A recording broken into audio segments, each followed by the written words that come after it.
Hi, everyone, and welcome back to Sound of History, which is a music history podcast that explores the songs, culture, and stories from 100 years ago.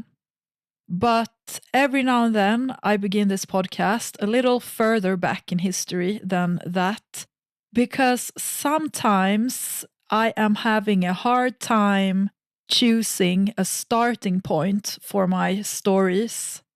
And what an artist was doing in the early 1900s often has roots in ideas or innovations from decades or sometimes even centuries earlier. So sometimes we might need to look even further back in history to understand how the story really begins. This episode is not going to be about music history. It is going to be about art history. You can think of it as my end of year rambling session. It's inspired by things I've been thinking about for these last few weeks. I'm going to try to put these wandering thoughts inside my head into words as clearly and concisely as possible. And hopefully, I will arrive at a somewhat coherent, quote-unquote, take on this topic. This episode will explore art that emerged from mysticism and spiritualism. More specifically, I'm gonna talk about a few women who believed that their art was made through the guidance or the power of spirits. And I know this topic has been explored a few times before me, and I may be in danger of beating a very dead horse, but there is still something compelling there, something about the connection between the feminine and the divine. So let me firstly present to you these women and their art. And let's see where we land at the end of this episode. So, from what year exactly does this story begin? Well, for this first story, I want to take you back to the High Middle Ages, to the year 1098 to be exact, because that is when a woman with the name Hildegard of Bingen was born. She was born in the Holy Roman Empire in the region that we know today as Germany. As a child, Hildegard had constant health problems. She was frail and often ill. But besides her poor health, she was quite a special child because she was born with these psychic abilities and seemed to have been clairvoyant, like that she could predict things that were going to happen in the future. And besides that, she was also seeing visions. And she had her first vision when she was just 3 years old, and she has described it as seeing such a great and wondrous light that my soul trembled. So these visions kept on recurring, and by the age of 5, she began to understand what it was she was experiencing. She realized that these visions were a divine gift that she could not tell other people about. She tried to explain that she saw all things in the light of God through the 5 senses, so through sight, hearing, taste, smell, and touch. So being this strange, clairvoyant child, people found her unsettling because she could predict the color of an unborn calf. She described places she had never seen, and she recounted scenes from long ago as if she had witnessed them herself. And because of her weak health and deep religious nature, her parents decided that the best path for her was to go and live under God's care. But there was also another reason, because Hildegard was the 10th child in the family, and back in those days it was common to give a tithe to the church. even in the form of a child. And since Hildegard was clearly different, having these psychic abilities, maybe that gave her parents one more reason to send her off to live at the convent. So at only 8 years old, she entered the monastery to live a life of hermetic devotion and meditation. So years passed by and Hildegard grew up inside of the convent. And after some time, although she didn't have any formal education, she became determined to record her visions and messages into book form. So, since she couldn't write, she instead relied on secretaries to help transcribe her ideas onto paper. And she became a prolific writer on topics of philosophy and herbal medicine. And she also became a noted composer of hauntingly beautiful chants.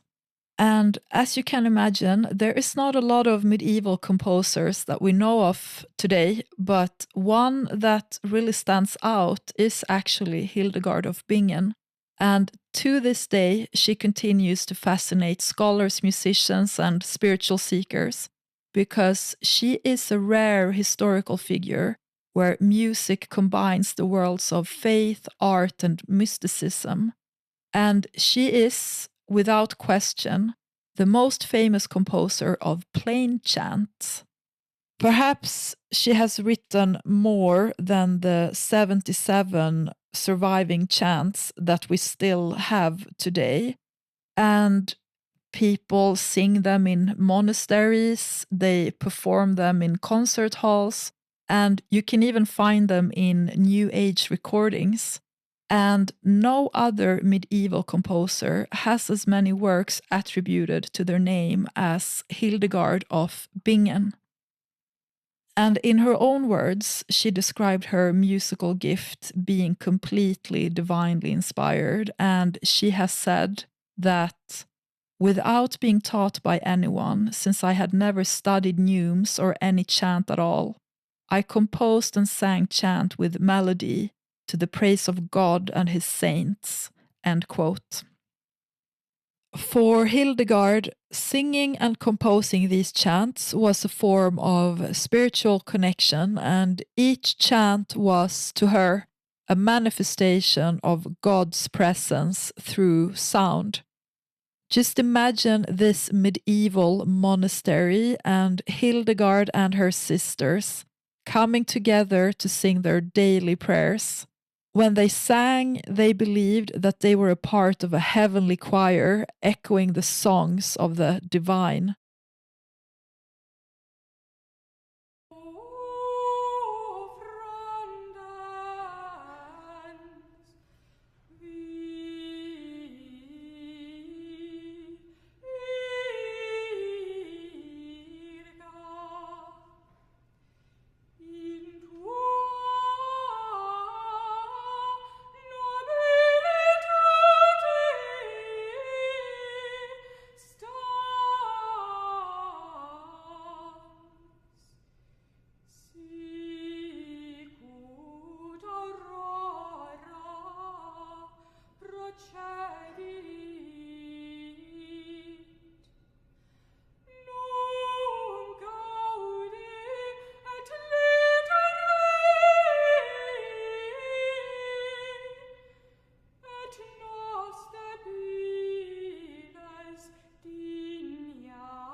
Not just a weak and often sick child, but throughout her life, Hildegard suffered from intense pains and aches and different physical ailments. So the years kept on passing by, and in 1141, when she was 42 years old, she experienced another burst of blinding light. This time a revelation that convinced her that she had been given the divine gift of understanding the scriptures. God had told her to write down that which you see and hear, and from that moment on, Hildegard felt chosen, that she had been called to awaken humanity to compassion, harmony, and balance. After receiving this revelation, she was at first hesitant, but she finally decided to write down her experiences, and according to her own notes, the moment she sat down and began to write, all the constant physical pain and aches that had tormented her for her whole life disappeared. She then brought in a monk who could read and write to act as her secretary, since she wasn't too great at writing herself and not very well versed in Latin grammar, but also because the flood of images in her visions came too quickly for her to capture them all by herself. And then eventually a nun also joined as her collaborator to help her translate these visions into paintings. And then for several years, the work between these three individuals, between Hildegard, the monk, and the nun, was kept highly secret, and only the abbot of the monastery knew about it, so they wouldn't provoke the church authorities with these unusual, mysterious, and at times shocking messages that Hildegard was receiving in these visions. And the end result are these books containing illuminated artworks in the form of symbolic images depicting circles, fire, stars, and mandala-like structures that are supposed to represent the divine, creation, and harmony. So Hildegard's visions were turned into these bright illustrations that appear in these manuscripts that she personally supervised. So she oversaw the creation of these books, and she dictated the visual details, and the illuminations are considered to be her artistic vision, even if they were done with the help of others. So these illuminations are painted in bold, bright colors like gold, red, blue, and green. There is painted geometric patterns and radiant figures that seem to glow from within. And they are not about realistic representation, but about conveying these visions about cosmic order and spiritual meaning. And every detail in these paintings has a spiritual message, and nothing has been put there for its own sake. They mix natural forms like plants and bodies with grand cosmic symbolism to show how everything in creation is connected. And this style doesn't match typical medieval art. This is more like a mix of manuscript illumination and mystical diagrams. Through these illuminated images, Hildegard of Bingen wanted to show us that the world is surrounded by divine energy. She wanted to reveal a universe that is filled with God's light and harmony, and to tell us that humanity has a meaningful place in this cosmic design, and that our choices shape the world, and that spiritual renewal is always possible. So, in a monastery in what is today's Germany during the High Middle Ages, in almost complete isolation, Hildegard of Bingen, together with this monk and nun, was creating these mandala-like images entirely without knowledge of or any influence from the Far East, where this art form is deeply rooted in Buddhist and Hindu traditions. The earliest known mandalas in history appeared in ancient India around 200 BC to 300 AD during the early spread of Buddhism, and mandalas began as cosmic diagrams, ritual symbols, and meditation tools. And many were just drawn on the ground with colored powders or sand, so they were temporary and have been lost over time. And the earliest surviving examples are from early Buddhist manuscripts and cave paintings. And I just find it genuinely interesting that Hildegard of Bingen was creating mandala-like images in medieval Europe without any knowledge of the mandala tradition. So while monks on the other side of the world in India and Tibet were painting these intricate circular diagrams for meditation, Hildegard at the same time was working in near isolation in this convent and sketching her own radiant circles of fire, stars, and divine order.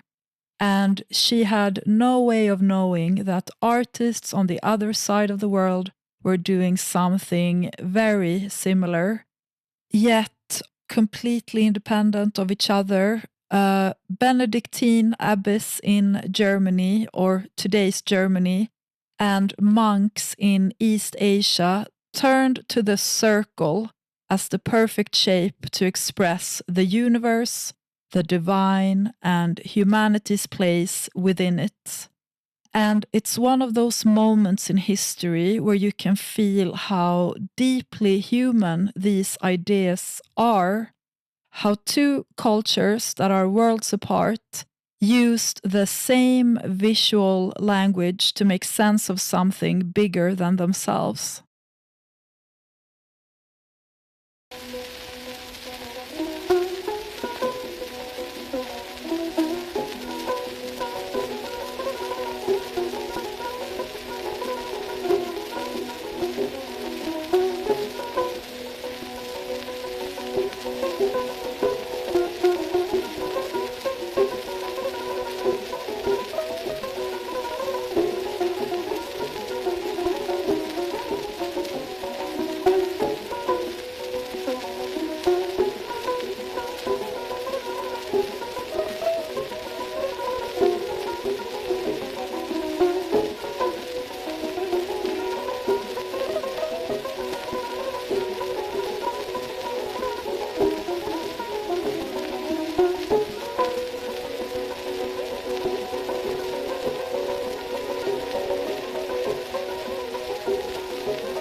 That was the very first solo sitar performance to ever be recorded. The name of the musician is Imdad Khan, and he was a very famous sitar instrumentalist. The title of the song is Sohini Kawali, and it was recorded in Calcutta in 1904. Okay, you guys, now it's time for me to ask you for a favor. If you enjoy listening to this podcast, please show your support by liking, commenting, rating, and following this podcast. It would help me out tremendously, as it will boost the podcast in the algorithm and help me find more listeners. So please just take a couple of seconds to do one of these things or several. It would mean so much to me, and thank you so much for your help. Now back to the episode. I guess we assume that people that lived in past centuries, where medicine was primitive and science was limited, and illnesses or injuries that we treat easily today, back then could mean the end of someone's life. So with mortality rates so high, people back then were simply more used to death. And I guess it's safe to say that people in the old times were more accustomed to death than we are today. But death is still death, and no matter how often it happened or how familiar people were with it, it still remains the biggest, most mysterious moment of our lives. It's an experience that no one can explain, and it's one that we still don't know much about today. And we don't know how we can not be alive. We can't imagine how it is to not exist, no matter how hard we try. And the idea of simply not existing is beyond what we can grasp. And it's the eternal question that humanity has carried since the beginning of time. What happens after we die? So when someone passes away, for those left behind, the idea of non-existence remains impossible to comprehend. So with even a glimmer of hope, who wouldn't try to reach out to the people that they love, just to know that they're safe, that they're in a better place now and at peace? Georgiana Houghton was born in 1814 in Gran Canaria. When she was a child, she and her family relocated to London. Georgiana never married. She lived with her family, then her parents, then her mother, and then alone. In 1859, when she was still mourning the death of her sister, her cousin invited her to attend a séance held by a neighbor. Georgiana at this point was not young and impressionable. She was a middle-class woman of 45. But at this séance, she heard and saw things that made her believe in supernatural communication. Her experience from this séance convinced her that death was not the end. It was more like moving into a different room and talking through a wall. And so it began. Spiritualism would consume her until the end of her life. So after this experience, she then began to train herself to become a medium. And she did this by sitting with her mother at twilight, talking about quote-unquote spiritual matters. And after 3 months, on December 31st, 1859, the table tipped over and messages from the other side began to flow. And so did the pictures. In 1861, Georgiana began to make spirit drawings. She did it first by attaching colored pencils to her planchette, which is French for little plank. It's a wooden device on two-wheeled casters that holds a pencil. Then, after a while, on the advice of her spirit guides, she started to draw freehand, and she then continued on to painting, combining watercolor and ink. In 1863, she began hosting weekly soirees to showcase her pictures. Georgiana saw spirits as clearly as the artists and archangels she felt were guiding her hand, and the images poured out of her. And even now, 150 years later, her work still radiates with energy and creativity.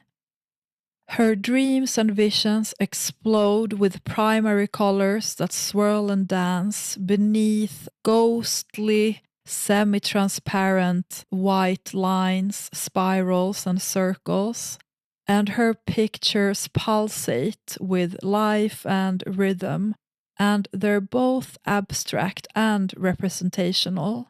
Her paintings are trippy and, dare I say, groovy, before groovy was even a word. They look like they could have been painted in the 1960s and not 100 years earlier in the 1860s. The colors swirl and shift, and there's even fruits and the face of Jesus emerging from the flowing colors and lines. And Georgiana believed that flowers held the essence of a person's life and character, and they appear throughout her work like wandering spirits. Her art is a celebration of life in all its forms, where death feels vivid and colorful, a last trip.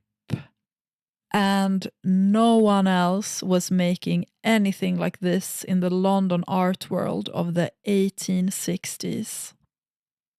So a few years passed, and she decided to show her work to the public at an exhibition that she named Spirit Drawings in Watercolors at the New British Gallery in Bond Street, London in 1871. And it was one of the strangest, boldest art shows of the Victorian era. Art critics walked into the gallery expecting gentle watercolors and instead found these swirling, abstract, layered, almost psychedelic compositions that looked nothing like the art of the time. And most reviewers simply didn't know how to describe what they were seeing, and they used words like incomprehensible, confused, without meaning, and eccentric. Some critics went even further and said that her paintings were simply the product of an overactive or misguided imagination. Georgiana Houghton is not the first person in history to create art through automatic drawing, but actually a woman with the name Anna Mary Howitt, and she was a professional painter, writer, women's rights activist, and spiritualist. And Anna Mary Howitt was a pioneering drawing medium and is most likely the first person associated with the term automatic drawing. Anna Mary Howitt's art is more delicate, like literally it's drawn on fine tracing paper with a lot of small, fine details. They are visionary and deeply symbolic, and her trance drawings look like they hover between the physical and spiritual worlds. They are fine, with flowing lines that suggest faces, figures, and floral forms that are not completely realistic.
Hilma Albani singing Angels Ever Bright and Fair, recorded in 1903.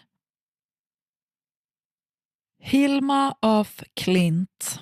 Have you heard that name before? I bet you have. And what can be said about Hilma of Klint that hasn't already been said? Her name and work burst out from the past and spread quickly around the world around 10 years ago.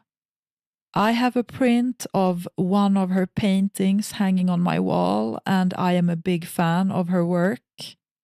There has been countless articles and books that have been written about her, and it feels like everyone and their grandma knows about Hilma of Klint.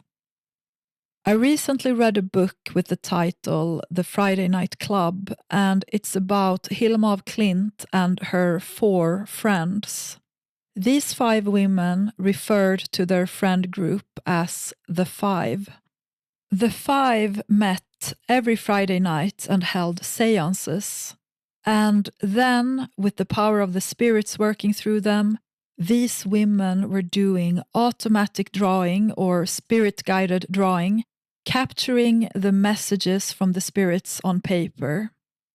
Then Hilma, together with the other women, transferred these automatic drawings to paintings where each of the women in the 5 played an important part. I didn't know exactly what kind of book I was reading at first. I had just picked it up randomly at a book sale. I had assumed it was going to be a biography, but as I began to read, I started to wonder if the letter correspondences published in the book were actually real, and why is there a parallel modern storyline about some art curator working for the Guggenheim in present day? So, when you wonder, you Google, and apparently the book is fiction and the letters are probably not real. And I don't know if Hilma created her large-scale paintings alone or together with her friends from the 5, as is insinuated in this book. The 5 and the Friday night seances definitely influenced the themes, symbols, and spiritual guidance in creating this wonderful art. Hilma of Klint's art is labeled as visionary, abstract, and symbolic. Her paintings are made with bold colors, geometric shapes, spirals, and organic forms, creating a sense of movement and energy, and they often combine abstract patterns with mystical symbolism, reflecting her interest in spiritualism, theosophy, and higher planes of existence. Personally, I am a big fan of the colors.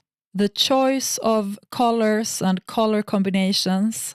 I love the blue, the light pink, and the yellow. And as you might have heard, Hilma of Klint is considered to be a pioneer of abstract art, and no one else was creating anything similar to her at the time.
Claude Debussy's En Bateau, performed by Fritz Kreisler. I forgot to mention that Hilma of Klint was born in 1862 and that she was Swedish. And since I am presenting these women chronologically, we are now going to continue forward 30 years to 1892, and we are leaving Sweden for Switzerland, because in Switzerland in 1892, Emma Kunz was born. During her lifetime, people saw her as a healer, but she considered herself to be a researcher. She discovered her gifts for healing and telepathy at a young age, and as she got older, she worked as a naturopath. A naturopath is a healthcare professional that uses a holistic approach to prevent and treat illness by stimulating the body's natural ability to heal itself. So instead of just prescribing medicine, they instead use natural therapies like nutrition, herbal medicine, exercise, and lifestyle changes. During her lifetime, she was researching the restorative energies of minerals and plants. And she didn't study art, and it wasn't until her 40s that she began to draw using a technique called radiesthesia, which means having a sensitivity to all kinds of energies that can come from people, objects, minerals, water, or even photographs. She would consult a divining pendulum and pose a question from the personal to the political, and she would find the answer within the lines that materialized in stops and starts on the page. And the sittings could stretch over 24 hours, and the drawings, of which there are more than 400 in total, guided her diagnosis of her patients.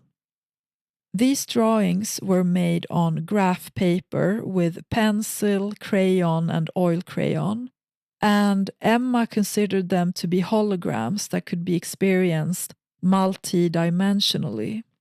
These drawings look like abstract art, but were created for the purpose of healing. So for Emma, drawing them was her way of understanding the world rather than trying to portray it. The drawings are precise, geometric, and meditative. They are colorful compositions made up of lines, grids, circles, and radiating patterns, and they suggest energy, movement, and harmony. And the symmetry and layered structure give these drawings a mandala-like quality. Emma had a uniquely intuitive way of visualizing the unseen. She believed that her drawings were guided by these invisible energies, but she did not claim that they were made through the guidance of spirits. Her whole thing was that the world is made up of these subtle vibrations and that the universe has an underlying energetic structure that can be sensed and mapped out. So for her, the drawings functioned as tools to visualize and interact with energies beyond what we can perceive, and they were guided by her having this gift of radiesthesia, having this sensitivity to natural energy forces, and not by mediumistic or spirit-led inspiration. I chose to include her with this group of women because she too created art intuitively from forces outside of her conscious control. Her unique gift or gifts also led Emma to discover the power of a healing rock that you can find in a certain part of Switzerland, and she has named it Aeon A. And the rock is still being mined from the same place today and is still being sold in Switzerland. And I just had to look it up. And would you look at that packaging? It looks like the drawing on the packaging could have been made by Emma Kunz herself, but I'm not sure.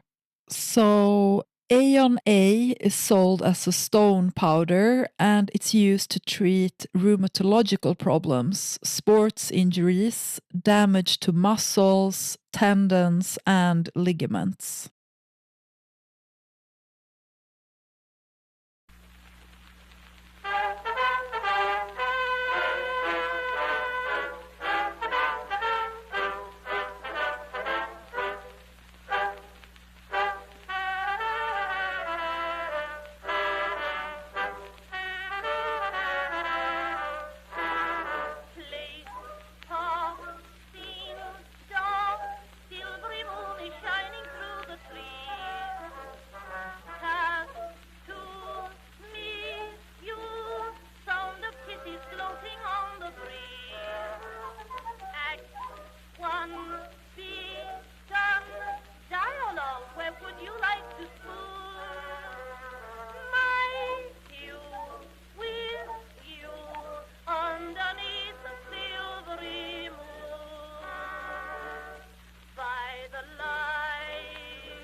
Ada Jones singing By the Light of the Silvery Moon. These four women, living centuries apart, had a few things in common. For one, none of them married or had any children during their lifetime. But the thing that they really share is that their art sits right at the intersection of the mystical and the universal, where geometry becomes a kind of spiritual language. I want to talk about the circle, the shape. And I'm not sure if this qualifies as a take, but hear me out. The circle is the simplest of forms. The circle is a return, it's a movement without beginning or end. Across cultures and centuries, the circle has been a symbol of wholeness, divinity, and cosmic order. But the circle is not a symbol that we had to invent. It's one that we rediscover. Children, for example, with no training and no set beliefs, will draw circles before they can write their names. So the instinct seems ancient. It seems embedded in the very architecture of our minds. And maybe that is because of our first encounters with wonder, because they are usually circular, like the blazing sun, the full moon, the pupil of the eye that reflects the world back to us. In every direction we look, the universe seems to speak in circles. When Hilma of Klint, for example, painted her vast radiant spirals and concentric forms, she wasn't creating abstract art for its own sake, because she believed that she was painting messages from higher planes of consciousness that were guided by unseen forces that revealed the structure of the universe. And her art reminds us that spirit is not a straight line, but a loop. It's an eternal unfolding.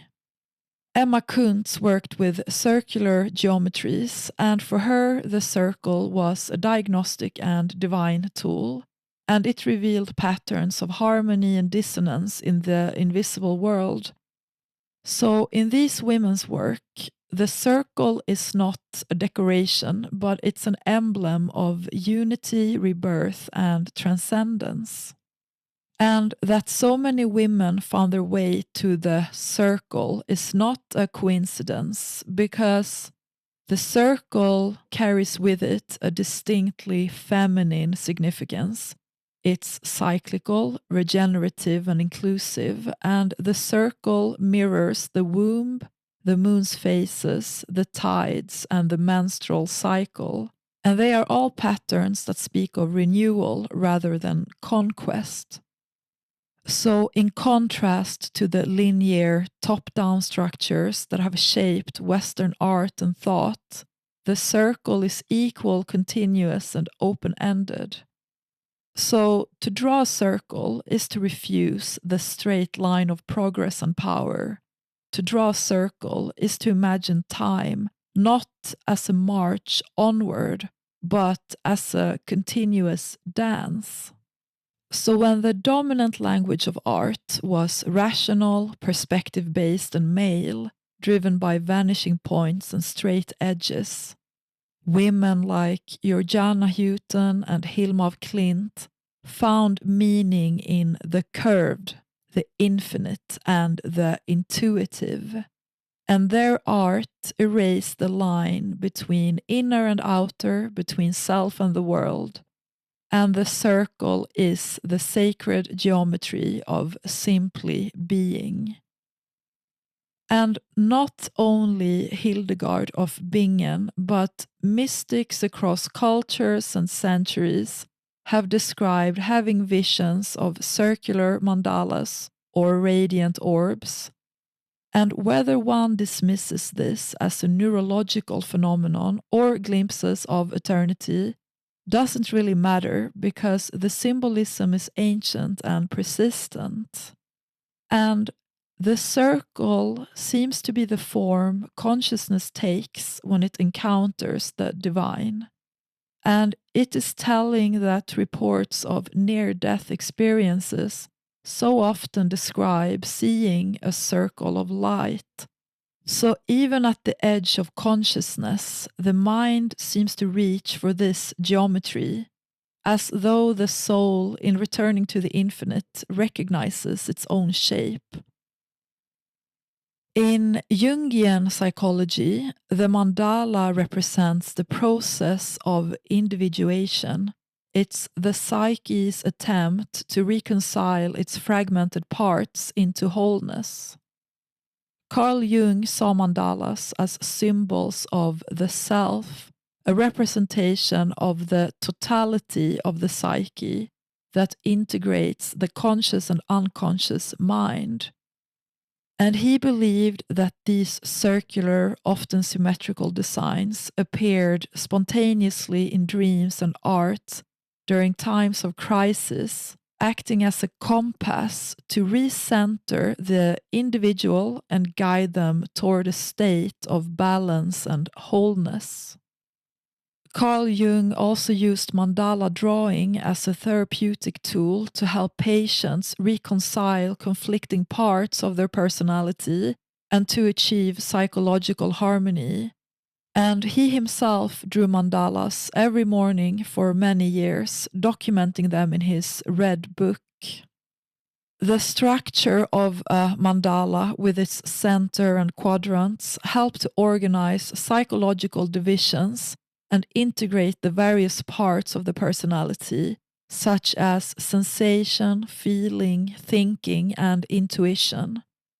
And Carl Jung recognized that mandalas appear in various cultures throughout history, indicating that the mandala is a universal archetype of the human psyche.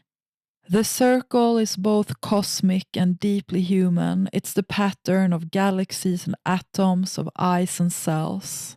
And to draw a circle, you don't need a ruler or any measurements. To draw a circle is to acknowledge that we are already part of one. And maybe that's why the circle never grows old, because every time it's drawn, it renews itself.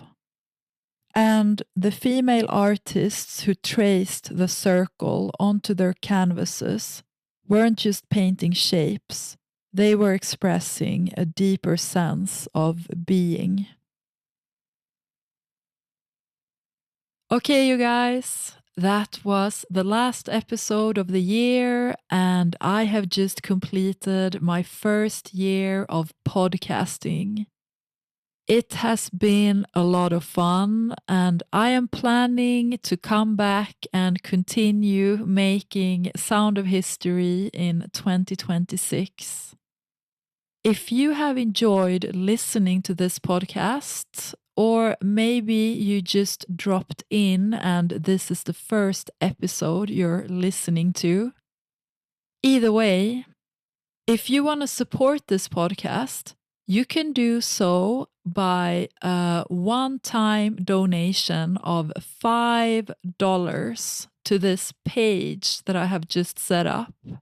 You know, Christmas is coming up, and if you want to give me a Christmas present, you can do so by donating to this page. It's a one-time payment, it's not a subscription, and the address to the page is as follows. I want to pronounce it like Ko-Fi, but I think you are supposed to pronounce it like coffee. Here is the address: ko-fi.com/soundofhistory in one word. Again, ko-fi.com/soundofhistory in one word. Thank you so much for listening. I am now saying goodbye. I am wishing you a Merry Christmas and a Happy New Year, and I will see you all again in January.